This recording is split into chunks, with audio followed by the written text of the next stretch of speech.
All right, let's go to Ben Bolch, LA Times. Good afternoon. Good afternoon, Ben. How would you characterize the class overall and its strengths? We really pleased with what happened. We have 11 signees, 7 on offense, 4 on defense. Cumulative grade point average for the group we signed is a 3.46. 10 are from California, 1's from Utah, so in our footprint. And then we just don't have a lot of scholarships. I think so the quantity isn't what I think it is with some people, but I really believe the quality is outstanding. I think we started this because of the COVID restrictions. We really only had 2 kids leaving, Jordan Genmarkeith and Cam Johnson. The 6-year seniors don't count. They had you over 85, and that just got you back flush to 85. So right now, I think we're at 17 or 18 that's available. So we still have a bunch of seniors that haven't made their minds up. Are they coming back for another year? But we've held scholarships for them because we would like to have them back, but that's certainly their decision. And none of those guys, I wouldn't force any of those guys to make a decision by the signing date because that's not the way we work. We want our current players here, afford them every opportunity to get the information that they need, to make their final decisions. So just going into it, we knew we were going to be limited number wise. So when you look at the quality of the class, I think it's outstanding. It's just not a big number because we don't have a big number to sign, to be honest with you. If you look at it positionally, it looks like wide receivers and tight ends are a strength. Mm-hmm. Yeah, I think all of it's a strength. I think that every kid that we got, whatever position they are, they're all really, really good football players that we're excited about. Obviously, we've got 2 wideouts, we've got 2 tight ends, and that's kind of working off of what our numbers we plan on our numbers being as we move forward. So, but I think all 11 are really quality young men, both academically and athletically, and that's the key here. There's a lot of really good football players out there, but we can't recruit them all, with the standards of this university, and it allows us to attract really quality young men like we did in these 11 guys. Thank you. All right, let's go to Joe Reedy from AP. Chip, what has it been like, during this recruiting cycle, maybe you always want to get quality players, but, your first couple years there, you were trying to get as many players as possible. What's it been like in this process, knowing that you've got a veteran group and trying to add on top of it? Yeah, this is what I think that means you have a lot of good players coming back when you're not at that full 25, or actually this year, I think the new rule with the NCAA, you could go to 33, with the transfer portal leaving, and then seniors graduating. But because you had an extra year of eligibility via COVID, I think that's changed the dynamic for everybody in the country. I think every coach that I've spoken to, in the last year is all dealing with that. How many do you have? We really don't know. But I would say if you can bring in a limited amount of guys, then that means, and you're coming off an 8-4 season, then that means you got a lot of really good players coming back. So that's a positive. So we were really focused on, bringing quality in this class. We really believe we did. And then just how do you try to balance with recruiting and also guys in the transfer portal? Because, I think you had a couple transfer prospects visit last week. Have you set aside a certain number for transfer guys, or is it just late in the year? Last year, I think we had 25. I think 16 were signed, and then 9 came through the transfer portal. We were aware of the rule change that was coming up and was available. I think we're at 17 or 18 now. We signed 11. There's a reason for that. Those other scholarships will be filled. And obviously we plan on them. We'll still look and see what's available from a high school standpoint, which kids didn't sign on the signing day. But really we'll be looking towards the transfer portal. The transfer portal has been very good to us. When you look at Zach Charbonnet or Ali Cahoe or Cam Johnson or Obi Ibu or Paul Gratton, the list goes on and on about we have gotten some really, really good transfers, and they've contributed. So we have a system, in terms of our evaluation, our ability to find out about the individual, and then how would they fit in our locker room. And we've done a great job with it from that standpoint, and hopefully we'll continue. we round out this group that we're bringing in this season. Okay, thanks, Chip. Let's go to Tony Siracusa from Last Word. Hey, Coach, I have a question about the February period because with the early signing period moving to December, it's kind of watered down over the years, the amount of activity in the February period. Is it hard now waiting for some of your seniors to decide if they're coming or going, holding those scholarships for them, not knowing who or what is still going to be available in February for you to sign? No, because I think some of those guys will make their decision. They'll make their decisions before the next signing period. They've got to play in. Some of them have opportunities to maybe play in all-star games. If they say they're going to play in an all-star game, you can't play in an all-star game and then come back. So I think it will all work itself out. But my loyalty is to my own players. So they have all the time in the world for them to make a decision on what they want to do, and that's what this is about. Our job is to create an environment where they have a chance to be successful. And if we're lucky enough to get some of those guys back, then that's a bonus for us. But I've not given any of them a timetable that, hey, I need to know now because I got to go recruit a high school kid. That's not how we operate. You know, it's helping them make really good decisions. You know, does another year help? You know, certainly it helps academically for some of those kids. You know, it's the reason we had 16 kids in grad school in this past class. You know, if a lot of those guys would come back, most of them have already graduated themselves, then it's an opportunity. You know, am I going to go to grad school? Am I going to get a second major? So the timing of it for us, it will work itself out. But our loyalty is always to our players in our program first. A little bit of a quick big picture question. Todd Berry, I don't know if you know him, the executive director of the Coaches Association, says he's got a proposal that he's putting forth to the NCAA Oversight Committee that will end the early signing period or move it to January so that coaches aren't being fired as, you know, midway through the season to impact the signing period, and that new coaches will have more time to judge what they have to work with. What are your thoughts on moving it to mid-January or just going back to February only? I like it where it is. I mean, almost all of these kids that we signed were committed to us for a long time. I think you're making a rule for 10 to 15 schools.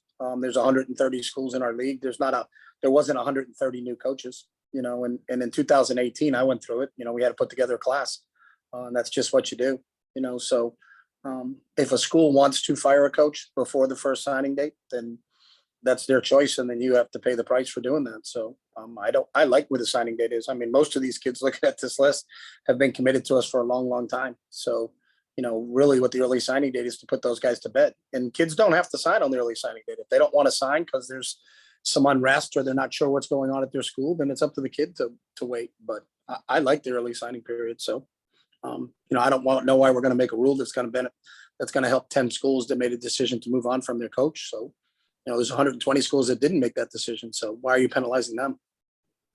All right. Thanks, Chip. All right, let's go to Sam Connon from SI. Hey, Coach. So obviously there was a weird schedule this year with this cycle just because of COVID and when guys could visit and when they couldn't. Did you get a read of kind of this class connecting with the current players more so than in the past because they were visiting while guys were on campus as opposed to the off season? Did they make more connections this year than you think in prior classes? Oh, definitely, because you could have official visits. I mean, last year's class, there were no official visits and there was no opportunity to get kids on campus. So some of these guys came here multiple times. They came up to games. You know, they took multiple unofficial visits and then took their official. So they obviously, I think all of these guys had an opportunity to be around our guys and around our players. And to me, that's the best selling point of this university is the players we have in our current team. So it's totally different than the COVID year. You know, we went 18 months here, I think, right starting in March 15th or so when recruiting got shut down for everybody in every sport and didn't get really let up until last summer, you know, when we could start to have some kids on campus in June. First unofficially, we weren't allowed to have official visits until the school year started, but at least to have some of those kids come on officially. And some of these kids looking at this list, you know, we got down here in June and got a chance to show them this place, and they got to interact with our coaching staff in person. They got to interact with if there were players around at that point in time. So yeah, it's totally different than the last class. And you got two big tight ends coming in this year with Ryan and Peterson. How much of that do you think has to do with how successfully your tight ends, whether it's Devin or Caleb or Greg over the past few years, have succeeded on the field? How enticing is that, do you think, to incoming recruits? I think that's really enticing. You know, and it's our use of the tight end, whether I was in the NFL using Brent Selleck and Zach Ertz or what Caleb did here, you know, led the nation in catches as a tight end, what Devin did, move going on, being a 3rd round draft pick of the Patriots. And then obviously what Greg's done the last 2 years here. So, you know, I think any tight end that is out there is going to look. And then when you look at what we do formationally and things like that, where we're playing multiple tight ends, you know, with Mike Martinez and Mike Gesicki and David Preby and Hudson Habermuth, you know, we're going to play 11 personnel, and we're going to play 12 personnel, 13 personnel, and sometimes 14 personnel. So, you know, there's certain schools out there right now. We're not the only one, but there are certain schools out there that have a reputation of their use of the tight end, and we're one of them. So I know that's a big benefit to us, and I think that's a big factor in both Carson and Jack coming here. Let's go to Tracy Pearson from Bruno Park. Hey, Coach. Sorry I came in a little late if you already addressed this. This is a smaller class. You signed 11. Was that done deliberately that you have such a small class, saving some of the scholarships for transfers and super seniors? Yeah, we don't have any super seniors. They're all good. Those guys will go. So the Ethan Fernea, Paul Gratton, Obi, and those guys don't have the opportunity to come back. As I said earlier, Trace, and I know you know our numbers as well as anybody. I think we started this process with 2 scholarships, you know, because the only kids graduating were Jordan and Cam. That class of Obi, Ethan, Gratton, Q Knight, they didn't count. You were over 85 at that point. So we're somewhere, I think, at 17 or 18 now. So to sign 11 gave us some flexibility from a transfer standpoint. I think last year we could sign 25. We signed 16 in the sign, and then we signed 6 signing date, but then we signed another 9 through the portal. So that's kind of our plan. You know, everybody knows our success with transfer portal. I think it's a big deal here. Obviously a degree from here or a graduate degree from here in some of their instances is a really big deal for these kids. So, and we really, I think the kids, everybody understands the impact of the transfers that we've had. So I think we've maneuvered that world pretty well. I think it's something that I hear some coaches complain about it.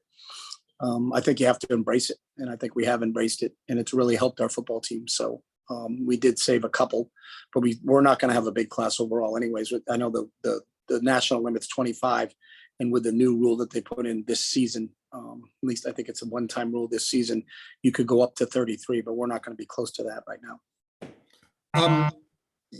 No defensive lineman and 1 offensive lineman. Was that by design? How did that happen? I think it's kind of what's leaving is what's replacing. So, you know, you just kind of look at where you are and, you know, how many scholarships are based out by position, you know, and what we feel, at least right now, ballpark wise, of what's leaving and what's coming in, what's taking off. And then replacing it is kind of what our mindset was in taking this high school group. Tamario Harden and Jaden Marshall, do you see those guys as a couple of recruits that would be able to come in and immediately impact next year? I hope every single one of them immediately impacts. That's why we signed all of them. So there's not one kid that we have earmarked that, well, he's a development kid or that kid is going to be an instant play. You know, it's really up to them. There's a few of them, and it's not set, so I can't give you the names, but you know, there'll be about 3 or 4 of them or 5 of them that will be early enrollees.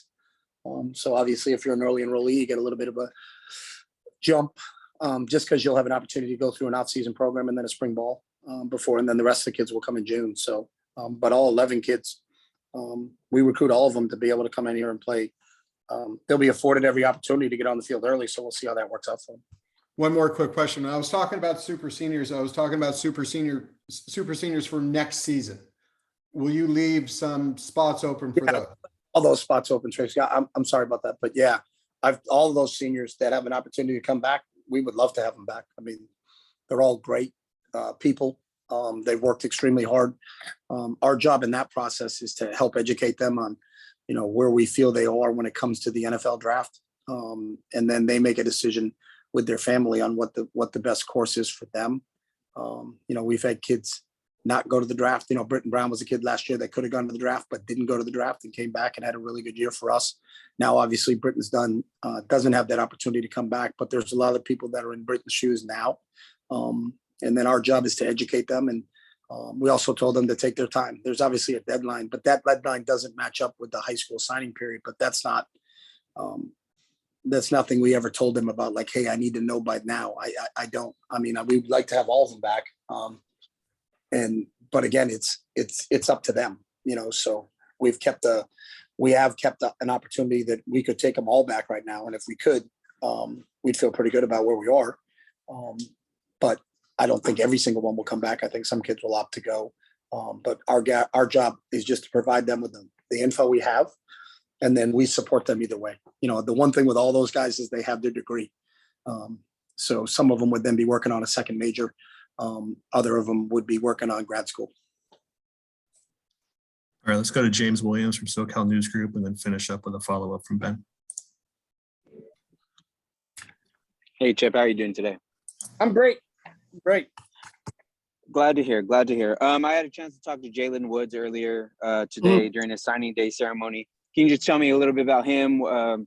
What are some qualities that maybe stuck out of him or stuck out about him? I think he was a first team Trinity League guy from Bosco, obviously. So yeah, just your thoughts on him. We've obviously had success with kids from his high school. We got a few of them on our team. We've had success with a lot of kids from the Trinity League. It's probably the premier league in the country. When you look at not only Bosco, but Mater Dei and the other schools in that league. Servite had a great year this year. So Jalen is a versatile player, can play both inside and outside. I think one of the things about coming out of Bosco is he's so well coached. He had Stephen Blaylock here a couple of years ago that just stepped right in as a true freshman and, could seamlessly transition because I think the system that he learned in high school helped him do that. We think Jalen's in the same boat. But it's his versatility. I think that he could be an inside or an outside kid. He's tough, he's fast, he's physical. I think he's a really instinctual football player. And we had been recruiting him for a while, but are really excited about, his versatility and his physicalness in terms of fitting in here and what we do defensively. Thank you. All right, we'll finish up here with Ben. Down the home stretch going into this early signing period, there were a lot of reports tying you to the Oregon job until they made their hire. Did you have to address that with the recruits? And if so, what did you tell them? Yeah, I talked to all our recruits and I talked to our team. So I think, everything we do here with our players and our recruits is always transparent. And I think every recruit, understood exactly what was going on and all of our kids on our team knew what was going on. So we don't, I think the one thing that our players know from me is that we'll shoot them straight and we'll talk about real life things. We don't have to read things online or in a paper or whatever. They can get the straight scoop from us. So, I don't think we had any issues with it. I don't think it affected us at all in recruiting. Okay, just a quick follow-up, just so we don't have to ask about this again. Can you tell us what happened with that situation? Did you interview with them? I got a phone call from them and I spoke with them. All right. Thanks everybody for joining us. Coach, thank you for your time. All right, guys. Thank you. See you out of practice.